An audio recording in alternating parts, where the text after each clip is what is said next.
this show is all about embracing marketing mistakes. How long have you been doing what you're doing now? And have you made any interesting mistakes along the way, Paul, that you'd like to share with our marketing audience? I mean, we launched Duel in 2020 out of beta. Previous to that, I had a gaming studio, so kind of gamification is very much the DNA of what we do. And like countless mistakes, obviously. Like there's so many to kind of count. I think what's been really interesting is sort of, for me, is mapping this journey of running a business. And I think that, and maybe this might be a software type thing, and trying to find it is like the key piece when you're early on is trying to find product market fit. And actually that is the only thing that matters. And I think it's the same for brands as well. Like, there is this tempting thing you've got when you're like a first time founder, or whatever, any founder is, that you're suddenly, your job title says CEO. You might have no employees at that time, but you're the CEO of your brand. And then you get a few other people in and you're like, oh yeah, great. Well, I can get a lawyer now. I can get an accountant. I can get an office. Like, oh, this is so grown up. And you're like, it's very attractive to be sucked into this CEO trap. And I would like fell for this time after time after time after time, because it tickles the ego. It makes you feel big and important and all that kind of bollocks.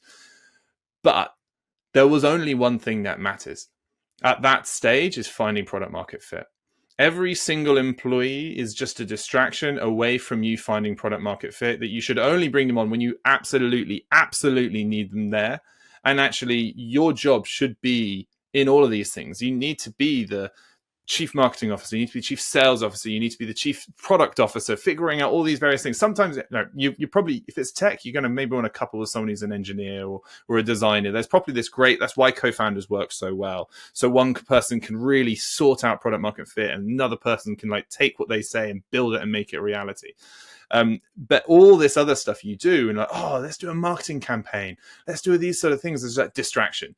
You want to know how you sell your first 5, 10, 20 customers? You pick up the phone and you sell to your first 5, 10, 20 customers. Whether you're selling an object to consumers or you're selling enterprise SaaS, it's the same thing. The founder does those first sales.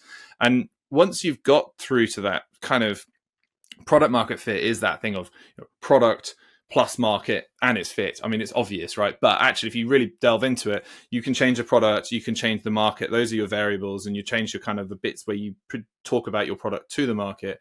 But every single conversation you have will help you understand how the product can be a better fit. And every single conversation you have will help you understand which market is better fit for what you've kind of built or what you're building. And that journey there is all encompassing. And actually, until you've got, I thought the biggest mistake that I had is I thought I had product market fit probably 3 times.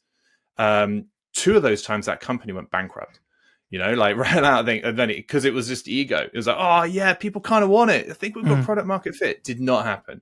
Like when with Duel, we found product market fit, and I knew that we'd fit product market fit because people just were pulling from us. They were like, yeah, we want to buy into it. They didn't even look at the product. They just were like, yeah, buy into this vision of what you guys are trying to build. And like, then they were like, yeah, let's make it work. Like the product may not be there, but I buy into the journey you're going on to get there, and let's go. Because I buy, and that was this inflection point. And then actually the role started to change, because the role of founder then becomes almost obsolete in my mind. Is that then you become the role of CEO at that point. You are a manager of people. You are building an operation, a human powered machine.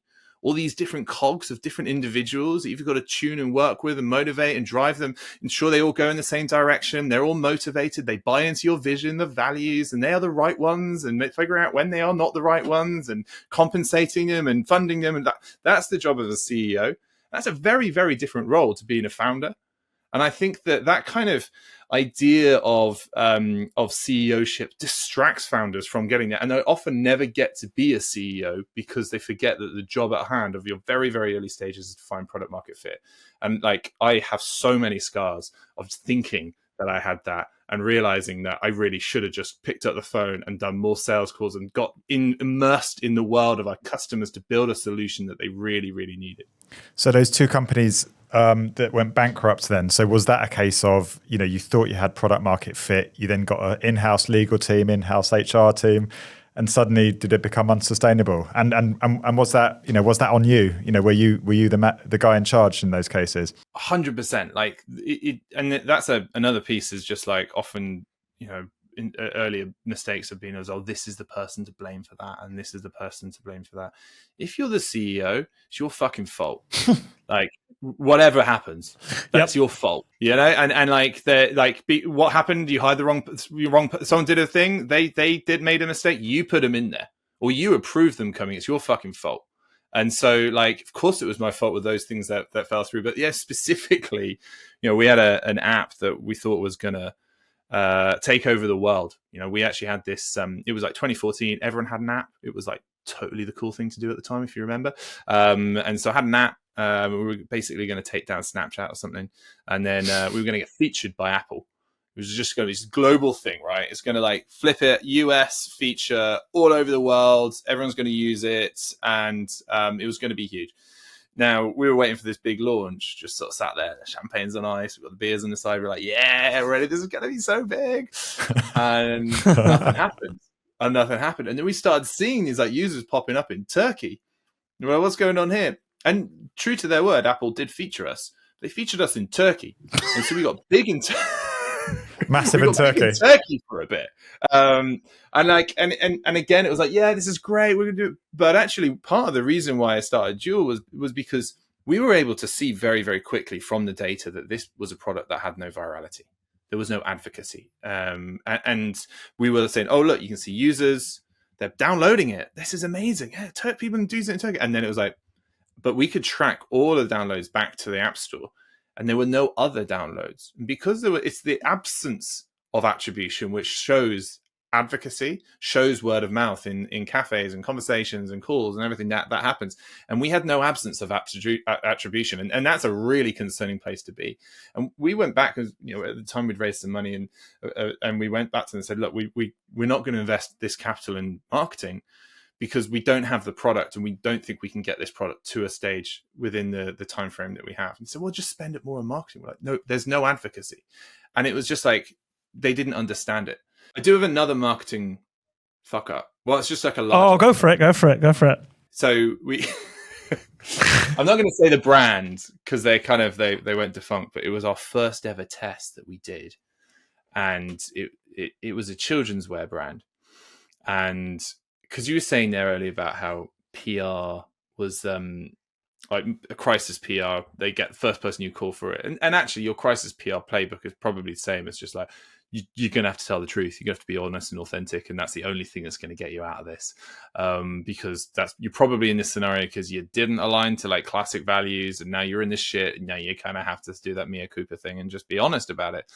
And so but we had this kind of crisis moment when we had launched the technology, and we had this editing function in it where people would create content, they'd upload it, they'd edit it, and then upload it, and then it would go into our platform, and then the platform would then take that content and host it on a brand's website.